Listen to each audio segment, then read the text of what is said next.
Hello, hello, hello everyone, and welcome to my reaction to One Piece episode 1144. The episode is called The Worst Nightmare. Oh, truly the worst situation. The five elders come together. So, yeah, last week it ended on quite the climax, and this week we'll see how that turns out. In the live chat, we have Booty, Hunter, Sotos, Modru. Yasin is not caught up. He's on episode 802 of One Piece, so he's leaving now. But thank you for the sub. Cherry is lurking. She's watching Gachiakuta. Dark Shadow is here. Hinata Shoyo, Odinoko, and if I didn't give you a shout out, Tiago as well.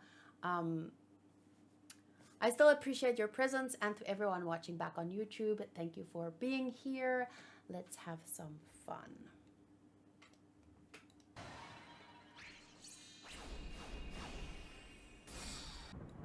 Wait! My weekly opportunity to practice my hiragana reading skills. 最強の悪夢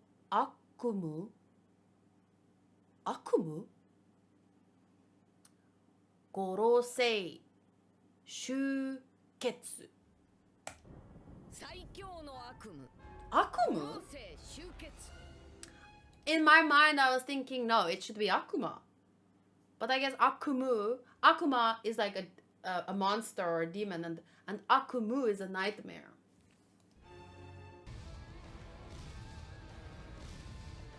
Tori Progi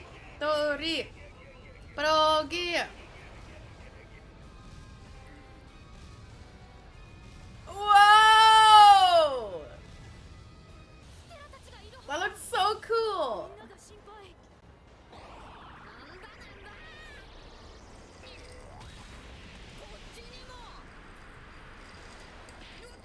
I was waiting for that. あっちにもこっちにも Oh god. I'm like excited and nervous and nervous and excited and... Wow, they made it look cool though.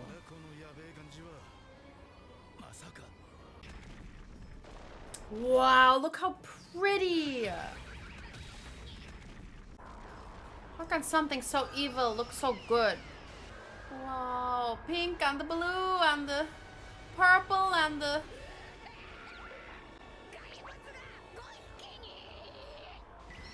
Uh-oh. Okay, no. Not pretty anymore. Stop being pretty. The colors went away. Yo.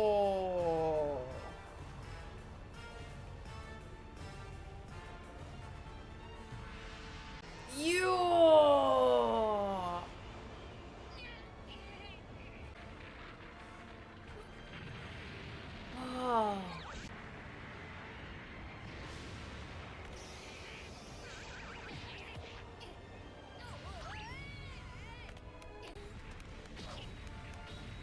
This is what hell must look like. If hell had really great animation though. Yo! But even that, I just want to see that visual with no... Whoa. I love this kind of like there's no outlines to them in this visual. The worm is so big. And it has like a full row of straight teeth. I mean, if that's not the thing of nightmares, I don't know. And this horse thing...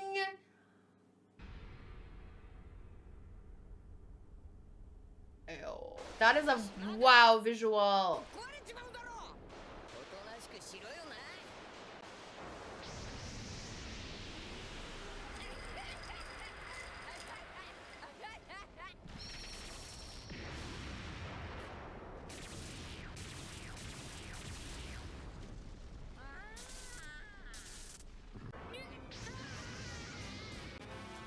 Whoa!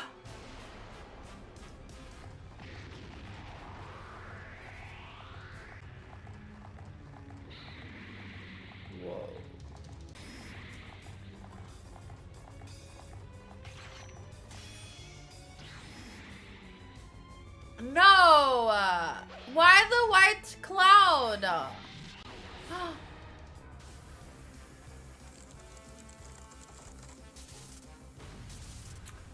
One strike.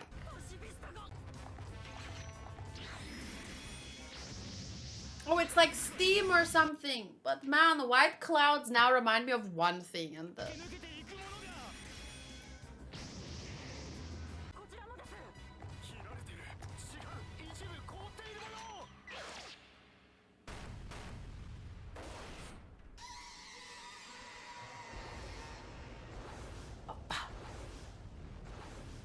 fa fa fa fa fa.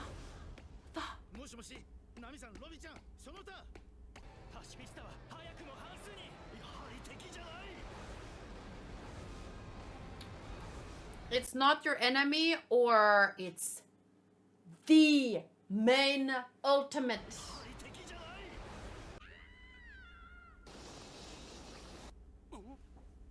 Jump. Get ready to jump.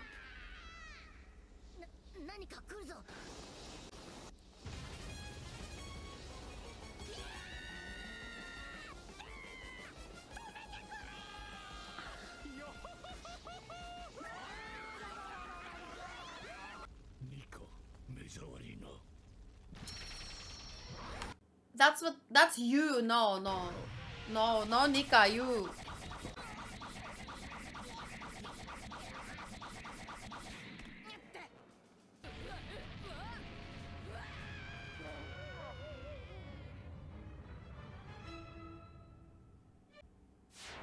That purple cloud around them. Lucci has that too, right? What does it symbolize again exactly? Does it mean any... What?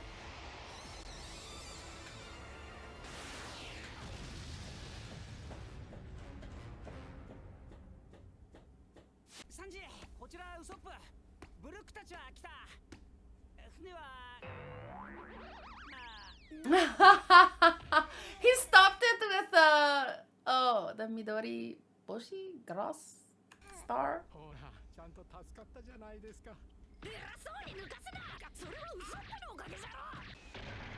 I love his Midori Boshi.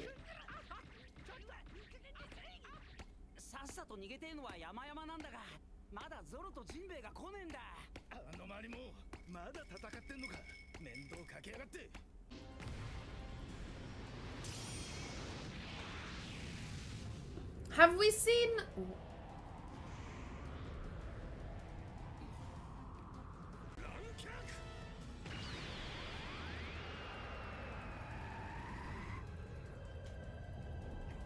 Wow.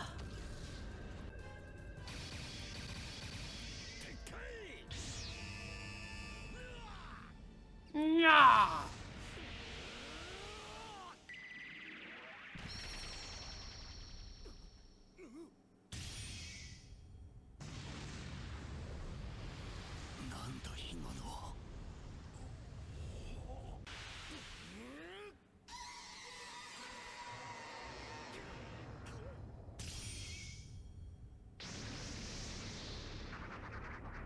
Oh.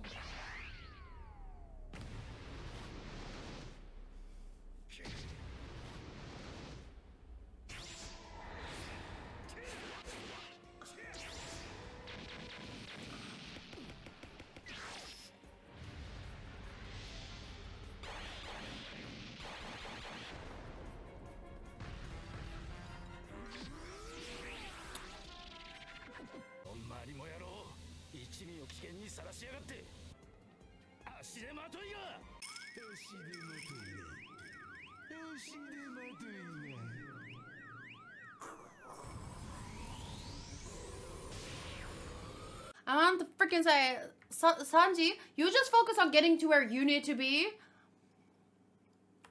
And then we'll see.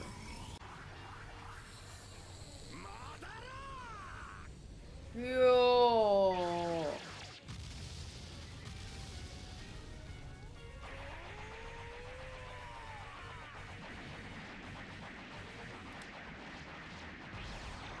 Okay, Neo.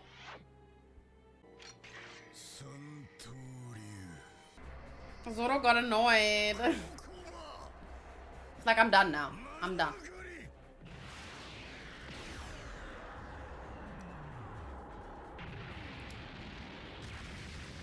I know what Sotos is thinking right now.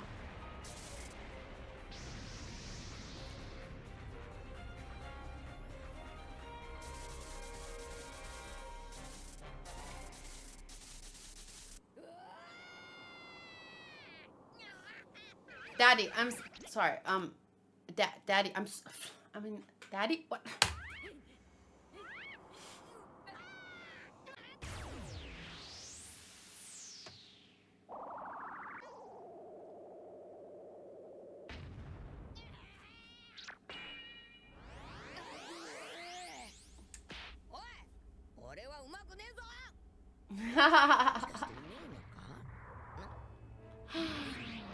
Uh-oh.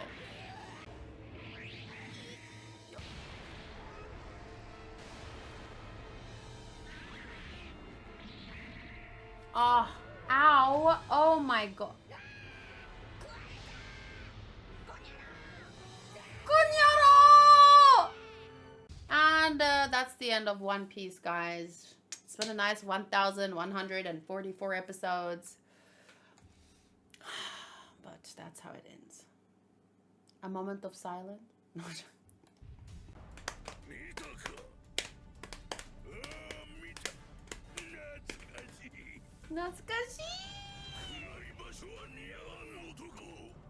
Oh my god.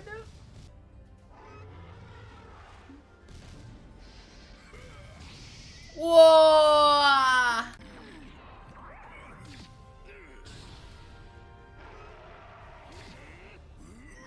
It's fun when you can see what's happening, huh? Yeah, yeah, yeah.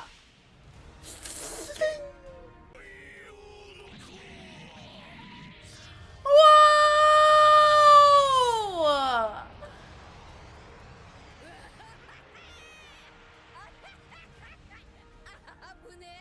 Oh, look at my angel's face. Look at my angel's face. Look at the little face. Ale?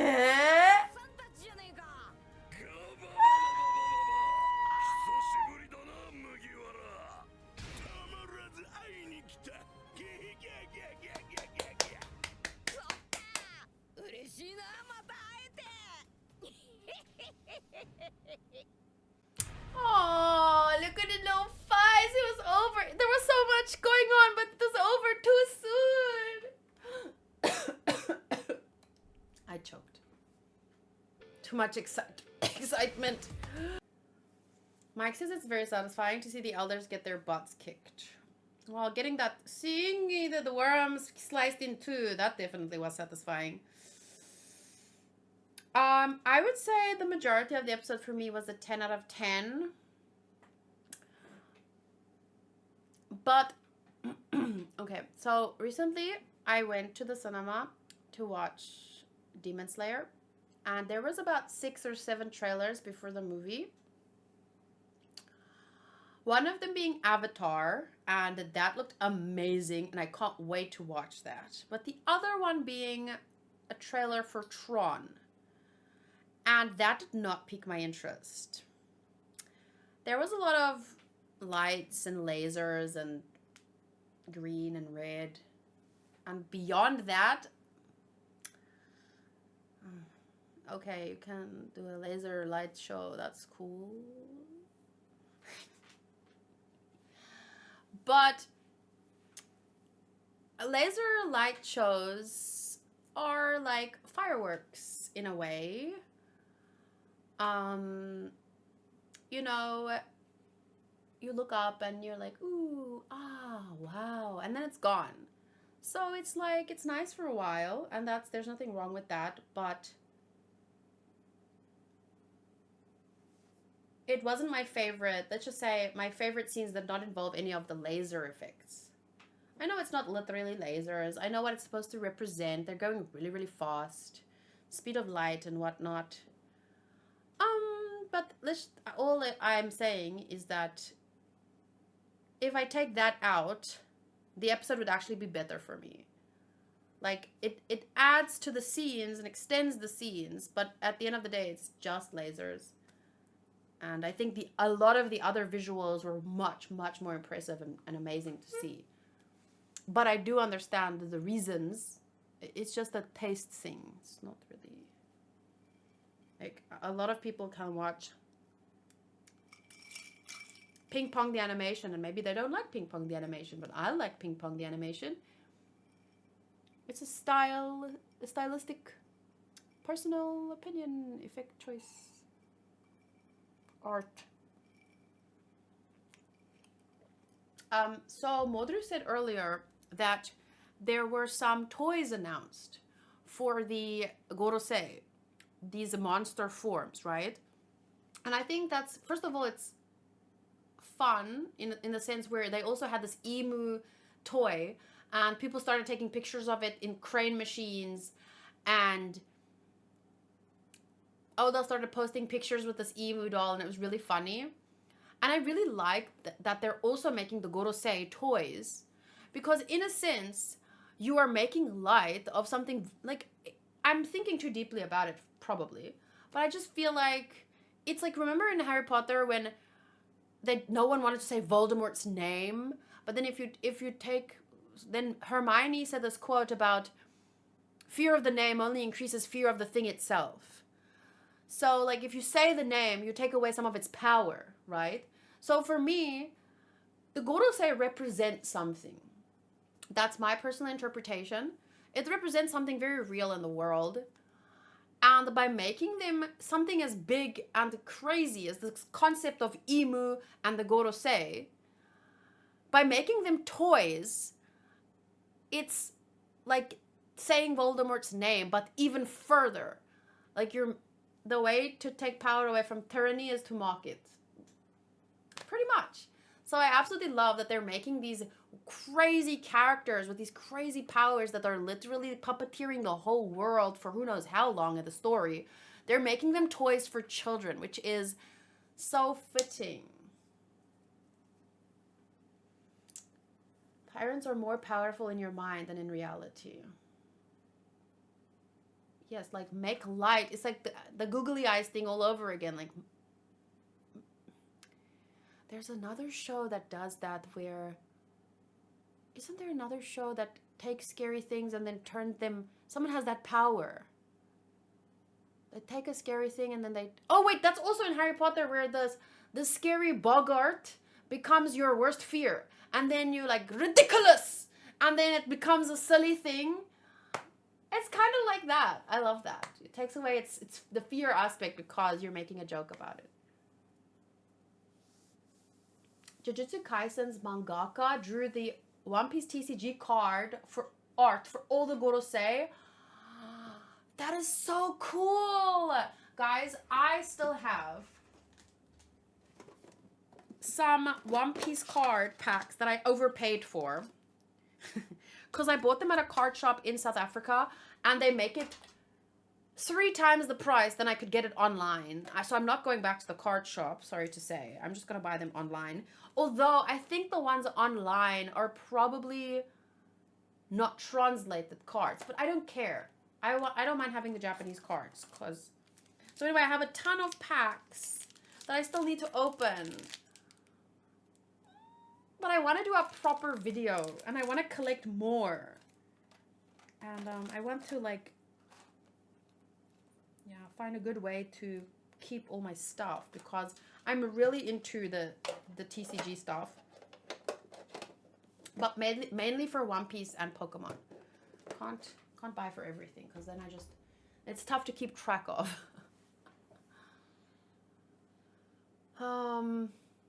So yeah, I think that for the most part of the episode is a 10 out of 10. And probably the things that I don't like are not enough to actually minus any points. And I've honestly not even been scoring One Piece for a few months. Well, since it came back. Because I just love the story so much, nothing else matters. To me, the story is 10 out of 10. So everything is 10 out of 10 for me. But I know that well, this is going to be one of the best episodes ever for people.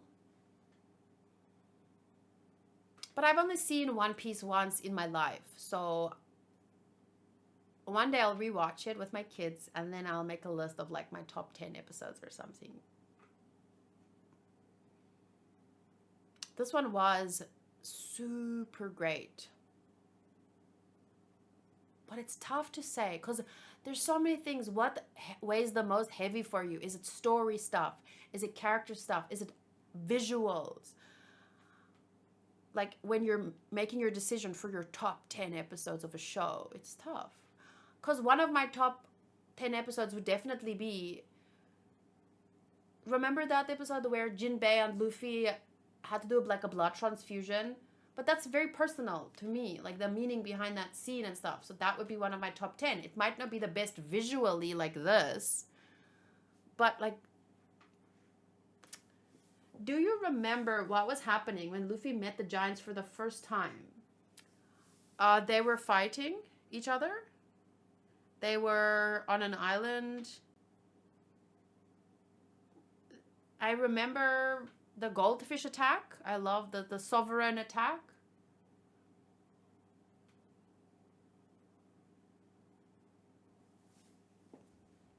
In my opinion, they could focus on the clashes instead of all that laser during the movement and skip the actual clashes, but that's what I would want myself. Yes, like, remember when it might not be as flashy, but I loved the scene where Dory or Brogy like swung his sword and grabbed. I know that the thing is the powers keep getting more and more crazy, so they're trying to like convey that the speed is too fast to see but I feel like there's better ways to convey it for me, where I would still want to know what's happening. Like, yes, I want to see their body movements. I want to see the clashes, like you say, but they do that and then add the lasers in between. So it's like just, and I love the Giants so much, and I love Luffy so much, and for the most part, yeah, I would say this was very great. It's just a personal taste thing, whether or not certain things hit for you. Odinoko says one of the best aspects of the DBZ manga was impact frames. I don't think manga have impact frames. Those are just called the pages of the manga. One of the best aspects of DBZ manga was impact frames, which were white pages dedicated to one single instant. One Piece anime could benefit from doing more impact frames than going for constant movement, but again, that's my opinion. Wait, I don't understand. Like, impact frames are things you need to pause on to see what's going on. We've had a lot of those, though. People are always praising the impact frames. Oh, a whole page dedicated to one instant. I think One Piece, but you see, it's tough because we're in an age where people have very short attention spans. They want constant movement to distract them almost. And I don't mean that I don't mean that the way that it sounds. But I get what you're saying. I do. But I don't think impact frames is what you mean, based on my interpretation. Or you do mean that, but One Piece has been using impact frames differently. Or some, I get what you're trying to say, but I don't know. It's like we need a new word for what you mean. Okay, I have to end the video now, sadly. An impact frame is a visual effect in animation and comics, typically a brief, monochromatic, high contrast frame, like a white or black flash that emphasizes a moment of intense action, like a punch or an explosion, by disrupting the normal animation flow. So One Piece has a ton of impact frames. I do not understand what you're saying. It needs a key animation or a key still to connect better, just an overwhelming amount of impact frames. But I honestly don't know how to. I'm not an animator, so and this is all based purely on a personal taste. Don't forget that. From what I get from Odinoko, it's like Goku versus Cell. There's a lot of movement, but we had the moment they connect or hit each other very clearly, even if it's sometimes brief. I'd like to compare the two. Let's see. Maybe like more key stills between a bunch of impact frames or what impact, I don't even know what it's called anymore. Let's just say that it was fantastic, and kudos to everyone who worked on this, and kudos to Oda for just an amazing story and an amazing build-up that we've received up to now. Like, I love it, and I'm looking forward to next week. So see you then. Bye.